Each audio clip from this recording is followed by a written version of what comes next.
नमस्कार, मी श्वेता अंकले. तरुण भारतच्या न्यूज बुलेटिनमध्ये आपल्या सर्वांचे स्वागत. आता पाहूया ठळक घडामोडी.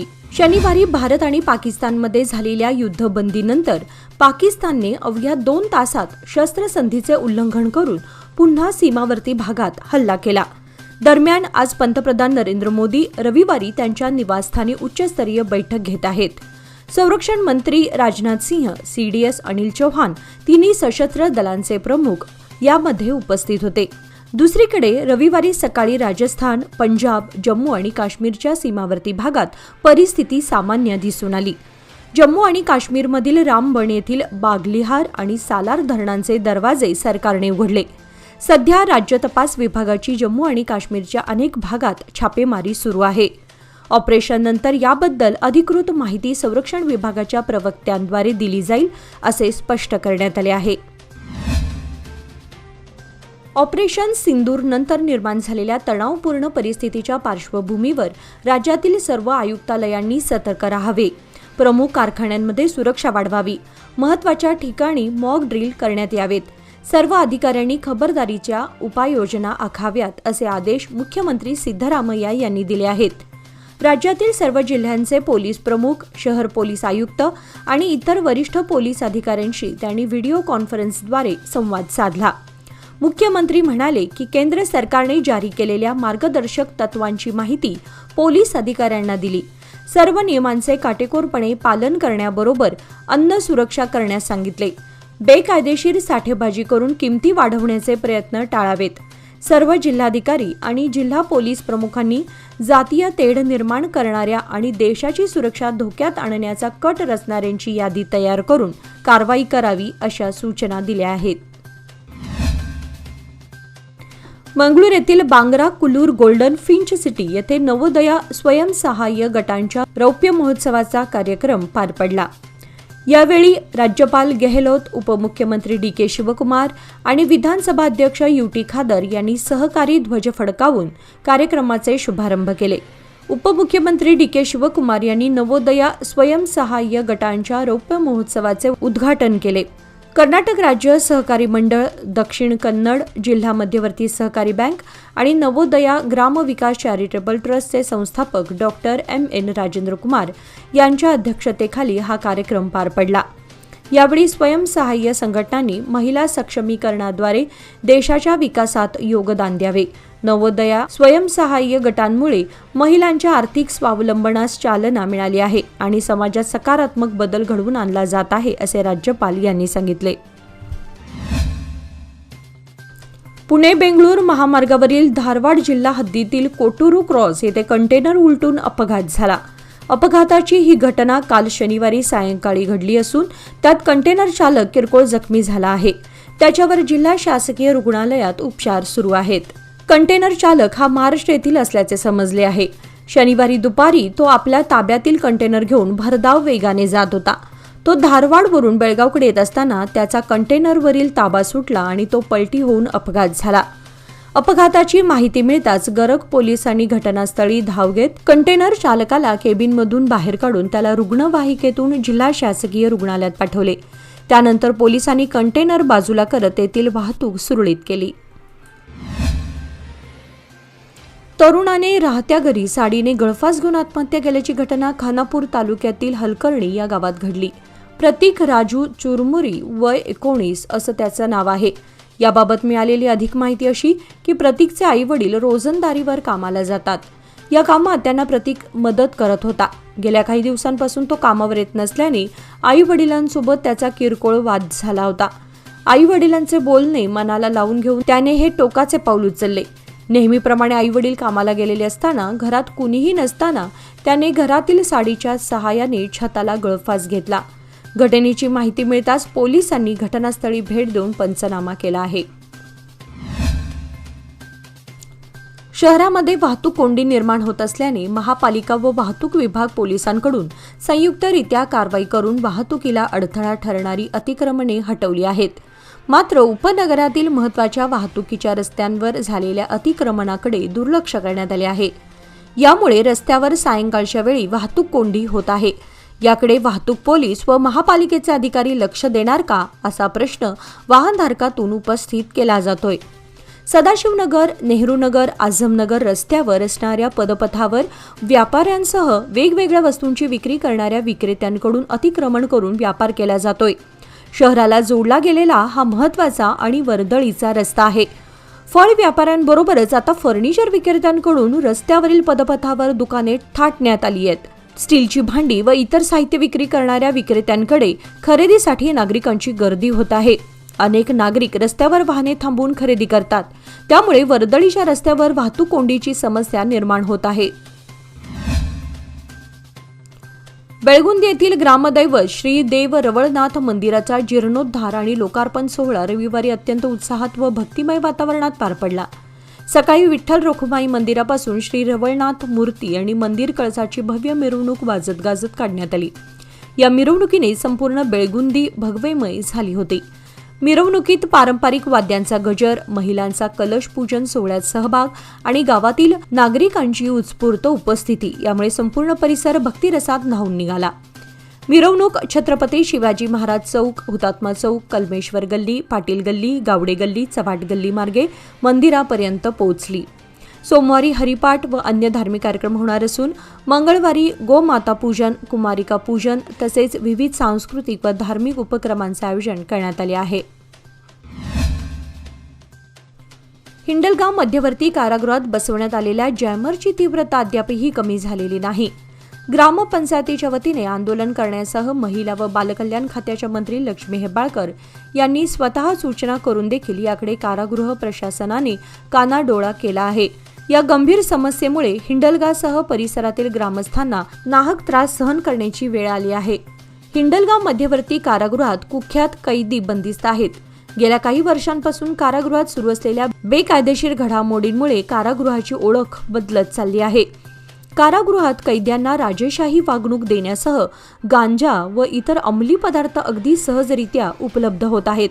इतकेच नव्हे तर कारागृह अधिकाऱ्यांना खुश ठेवल्यास टीव्ही आणि मोबाईल देखील पुरवले जात असल्याचा आरोप आहे. त्यामुळे जॅमरची तीव्रता अधिक करण्यात आली असून तीव्रता कमी करावी अशी मागणी होत आहे. शहापूर येथील सरस्वती मुलींच्या हायस्कूलच्या नूतन इमारतीचे उद्घाटन समारंभ आज रविवारी संपन्न झाला. यावेळी माजी विद्यार्थिनींची शोभायात्रा शाळेपासून चिंतामणराव हायस्कूलपर्यंत काढण्यात आली होती.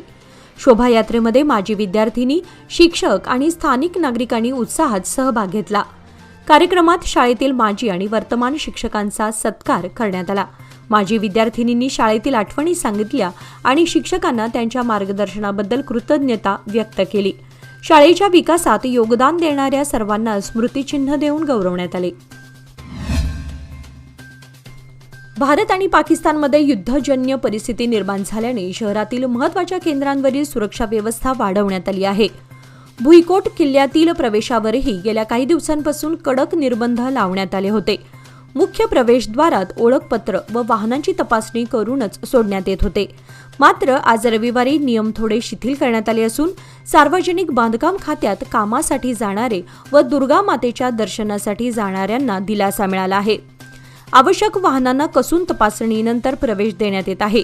किल्ल्याचे मागील प्रवेशद्वारही स्थानिक रहिवाशांसाठी खुले करण्यात आले आहे. लोकमान्यच्या मुदत ठेव योजना म्हणजेच सुयोग्य कालावधी सर्वोत्तम व्याजदर. आता तुमच्या गुंतवणुकीवर मिळवा 10.60% परतावा. अधिक माहितीसाठी आजच संपर्क करा 1800212405. लोकमान्य, प्रत्येक पावलावर तुमच्या सोबत. योजना फक्त सभासदांकरिता. नियम व अटी लागू. नवे पाऊल, नवा संकल्प लोकमान्य सोसायटी सादर करत आहे लोकमान्य शुभारंभ ठेव योजना, जी देते तुमच्या ठेवीवर आकर्षक व्याज. ज्येष्ठ नागरिकांसाठी 0.5% अधिक व्याज. अधिक माहितीसाठी कॉल करा 1800-212-4050. लोकमान्य, जिथे पैसा वाढतो आणि नातं वृद्धिंगत होतं. उन्हाच्या झळा दिवसेंदिवस वाढत असल्याने नागरिकांसह पशुपक्ष्यांनाही त्याचा त्रास सहन करावा लागतोय. अशा तापमानात आकाशात विहार करताना पक्ष्यांच्या शरीरातील पाण्याचं प्रमाण कमी होऊन पक्षी मूर्छित होतात आणि कोसळतात.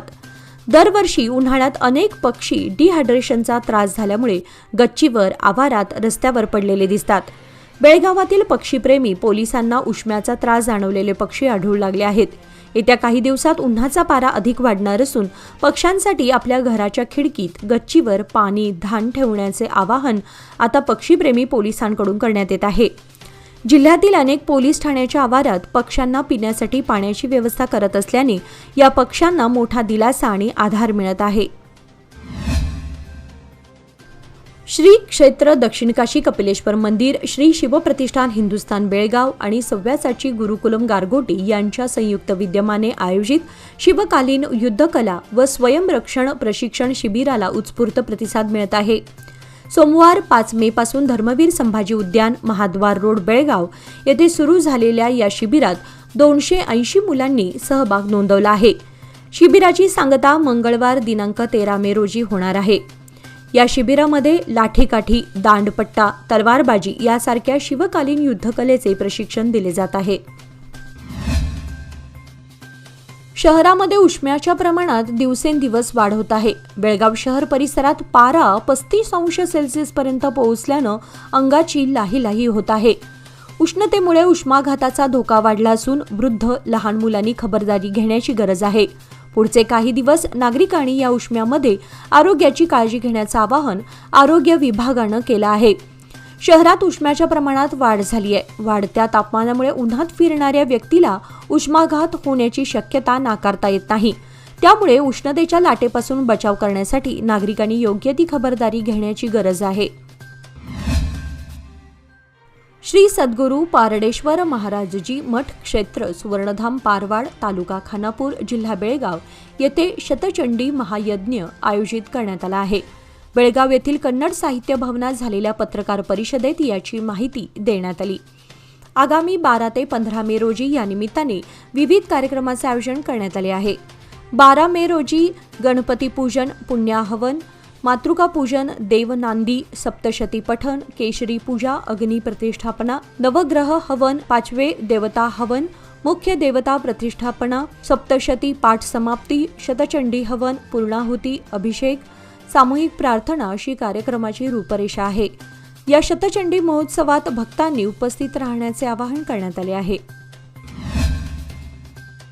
सौंदत्ती तालुक्यातील हिटनगे येथील शेतशिवारात वीज कोसळून 2 शेतकरी महिलांचा मृत्यू झाला आहे. याबाबतची सविस्तर माहिती अशी की सध्या मान्सूनपूर्व शेतीकामाला जोर आला आहे. अशातच गवत आणण्यासाठी शेतात त्या गेल्या होत्या. विजेचा प्रचंड कडकडाट झाला आणि गंगवा जिरगीवाड आणि कलावती जिरगीवाड यांच्या अंगावरही वीज कोसळली. या दुर्घटनेत दोघींचाही जागीच मृत्यू झाला. घटनास्थळी पोलिसांनी भेट देऊन पाहणी केली. या घटनेमुळे कुटुंबियांवर शोककळा पसरली आहे. बेळगाव टॅक्स प्रॅक्टिशनर्स असोसिएशनचे 2025 ते 2028 या कालावधीसाठी निवडून आलेले अध्यक्ष संजीव बडगंडी यांच्या नेतृत्वाखालील नवीन टीमचा पदग्रहण समारंभ 13 मे 2024 रोजी होणार आहे. हा कार्यक्रम सकाळी 10:30 वाजता बेळगाव शहरातील 3रे रेल्वे गेट जवळील सँटोरिनी हॉटेलमध्ये होणार आहे. या समारंभाचे प्रमुख पाहुणे KSTPAचे अध्यक्ष एन प्रसाद तर KSTPAचे सचिव मुकुंद पोटनीस, BCCI बेळगावचे अध्यक्ष संजू कत्तीशेट्टी आणि BCCIचे सचिव राजेंद्र मुतकेकर हे सन्माननीय पाहुणे म्हणून उपस्थित राहणार आहेत. TN मलगे, विक्रम कोकडे, सचिन कुलकर्णी, शशी बडकर, सोमशेखर सुतार आणि टीमच्या सदस्यांनी सर्वांना कार्यक्रमाचे हार्दिक निमंत्रण दिले आहे. मालवणमधील राजकोट येथे नव्याने उभारलेल्या छत्रपती शिवाजी महाराजांच्या मूर्तीचे आज रविवारी मुख्यमंत्री देवेंद्र फडणवीस आणि उपमुख्यमंत्री एकनाथ शिंदे यांच्या हस्ते पूजन करण्यात आले. नव्या मूर्तीचे अनावरण न करता पूजन करून दर्शनासाठी सर्वांसाठी खुले करण्यात आले. 26 ऑगस्ट 2024 रोजी ही मूर्ती कोसळली होती. विक्रमी वेळेमध्ये ही मूर्ती उभी करण्यात आली असून यासाठी देवेंद्र फडणवीस यांनी सार्वजनिक बांधकाम विभागाचे माजी मंत्री आणि अधिकाऱ्यांचे आभार मानले. तसेच शिल्पकार राम सुतार यांचेही मुख्यमंत्र्यांनी अभिनंदन केले आहे.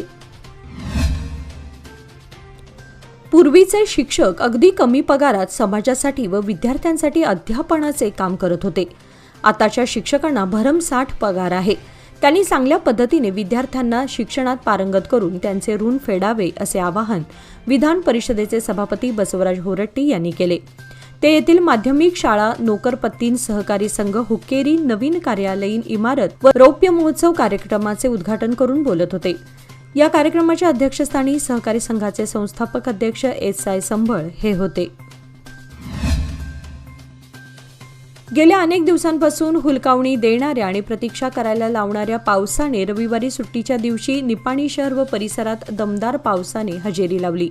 कुठेही वादळी वारा न होता फक्त ढगांच्या गडगडाटासह सुमारे तासभर झालेल्या पावसाने झोडपून काढले। या पावसामुळे वाढत्या उष्म्यातून काहीसा दिलासा मिळाला, पण तासभर पडलेल्या या पावसात गटारीचे पाणी वाहून जाताना अनेक अडचणी आल्या। गटारींची स्वच्छता नसल्याने अनेक ठिकाणी गटारी तुंबून रस्त्यावर पाणी आले होते। दुर्गंधीयुक्त पाणी रस्त्यावर आल्याने नागरिकांची मोठी गैरसोय झाली। बाजारपेठेत तर अनेक ठिकाणी पाणी साचल्यानं व्यावसायिकांची मोठी अडचण झाल्याने स्वच्छता कामाविषयी नागरिकातून तीव्र संताप व्यक्त होत आहे। कारदगा, बारवाड, भोज, भोजवाडी, कुन्नूर, मांगूर आदी परिसरात गेल्या काही दिवसांपासून कडाक्याच्या उन्हामुळे जनता हवालदिल झाली होती। मात्र आज दिनांक 11 रोजी दुपारी 3च्या दरम्यान अचानक पावसाला सुरुवात झाली आणि अक्षरशः या पावसाने झोडपून काढल्याने सर्वत्र पाणीच पाणी झाले। त्याचबरोबर हवेतील उष्मा थोडा कमी झाल्याने या परिसरातील जनतेतून समाधान व्यक्त होत आहे। शहर ब्लॉक व जलनगर ब्लॉक काँग्रेस समितीच्या वतीने भारतीय सैन्याने ऑपरेशन सिंदूर मोहिमेद्वारे अतिरेक्यांना व पाकिस्तानला चोख उत्तर दिल्याबद्दल भारतीय शूर सैनिकांना पाठिंबा दर्शवण्यासाठी विजापूर शहरातील महात्मा गांधी चौकापासून डॉ. बाबासाहेब आंबेडकर चौकापर्यंत तिरंगा रॅली काढण्यात आली। वीज पुरवठा सुरळीत करण्याबाबत शेतकऱ्यांनी अनेक वेळा हेस्कॉमचे अधिकारी अक्षय चौगुले यांच्याकडे विनवणी केली आहे, पण केवळ आश्वासने देऊन वेळ मारून नेण्यात येत आहे। आता पिकांना आवश्यक पाणी पुरवठा करण्यात व्यत्यय येत असल्याने शेतकऱ्यातून संतप्त प्रतिक्रिया उमटत आहेत। सोमवार दिनांक 12 रोजी निपाणी येथील हेस्कॉम कार्यालयावर शेतकरी धडक मोर्चा काढणार असल्याचे KD पाटील यांनी सांगितले।